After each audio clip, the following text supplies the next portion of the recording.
Hi అండి, welcome to simply bar channel. ఈరోజు recipe వచ్చి కొత్తిమీర కోడి వేపుడు.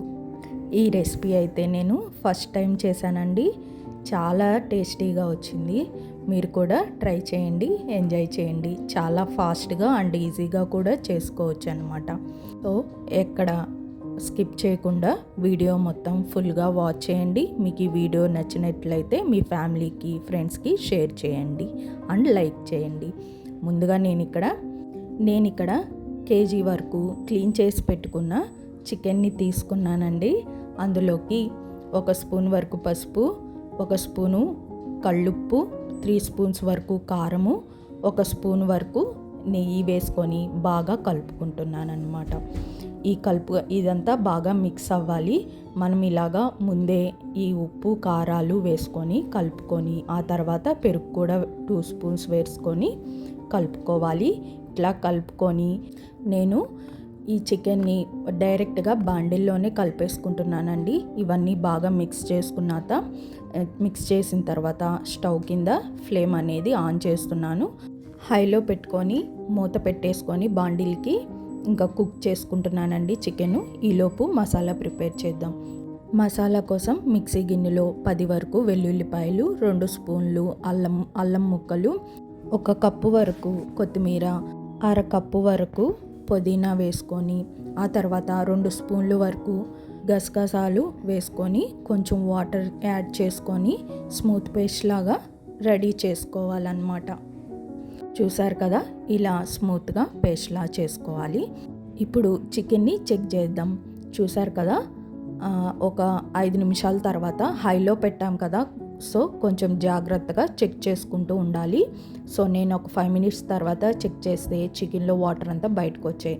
ఆ తర్వాత ఇంకొక 10 నిమిషాల వరకు మీడియం ఫ్లేమ్లో పెట్టుకొని ఈ వాటర్ అంతా ఇంకిపోయేంత వరకు చికెన్ని కుక్ చేసుకోవాలన్నమాట.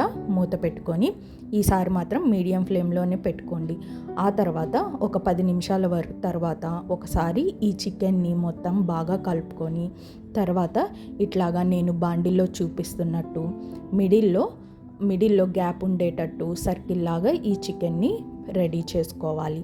ఆ తర్వాత మధ్యలో ఆయిల్ వేసుకొని మనం ముందుగా ప్రిపేర్ చేసాం కదా కొత్తిమీర ఆ పేస్ట్ని కొంచెం సేపు నూనెలో కలిపి ఆ తర్వాత మొత్తం చికెన్ మొత్తానికి బాగా మిక్స్ అయ్యేటట్టు గరిటెతో కలుపుకోవాలండి. ఈ కొత్తిమీర పేస్ట్ అనేది చికెన్ పీసెస్ మొత్తానికి అవ్వాలన్నమాట. సో ఆ తర్వాత మీడియం ఫ్లేమ్లో పెట్టుకొని ఈ చికెన్ పీసెస్, ఈ కొత్తిమీర మసాలా అంతా చికెన్కి పట్టేంత వరకు ఒక 10 మినిట్స్ వరకు మీడియం ఫ్లేమ్లో పెట్టుకొని ఫ్రై చేసుకోవాలి. ఈ చికెన్ అనేది బాగా ఫ్రై అయిన తర్వాత ఒకసారి కలుపుకొని ఒక మీడియం సైజు ఉల్లిపాయని సన్నగా తరుక్కొని ఒక 4 వరకు పచ్చిమిరపకాయలను మధ్యలోకి కట్ చేసి పెట్టుకొని వీటిని ఈ ఫ్రైలోకి వేసుకొని బాగా కలుపుకోవాలి గరిటెతో. ఈ ఉల్లిపాయలు పచ్చిమిరపకాయలు కూడా మనకి బాగా ఫ్రై అవ్వాలండి.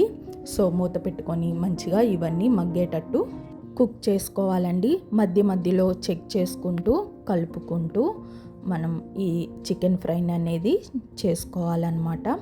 మనం ఆల్రెడీ ముందే సాల్ట్ అనేది యాడ్ చేసాం కాబట్టి ఒకసారి సాల్ట్ని చెక్ చేసుకోండి. అవసరమైతే ఉప్పు కారం 2 యాడ్ చేసుకోండి ఈ టైంలో మాత్రం. సో ఇక్కడ నేను 1 స్పూన్ వరకు గరం మసాలా, ఆ తర్వాత కొంచెం తరిగిపెట్టిన కొత్తిమీర కూడా వేసుకొని ఒక నిమిషం వరకు బాగా గరిటెతో కలుపుకొని మూత పెట్టుకొని ఉడికించుకున్నానండి. ఇంకా అంతేనండి. చూసారు కదా, చాలా ఈజీగా ఈ కొత్తిమీర కోడి వేపుడు అనేది రెడీ అయిపోయింది. మీరు కూడా ఈ రెసిపీని ట్రై చేయండి అండ్ ఎంజాయ్ చేయండి. Please like, share and subscribe to simply bar channel. మీకు ఈ రెసిపీ నచ్చినట్లయితే కామెంట్ బాక్స్లో ఖచ్చితంగా కామెంట్ చేయండి. Thanks for watching.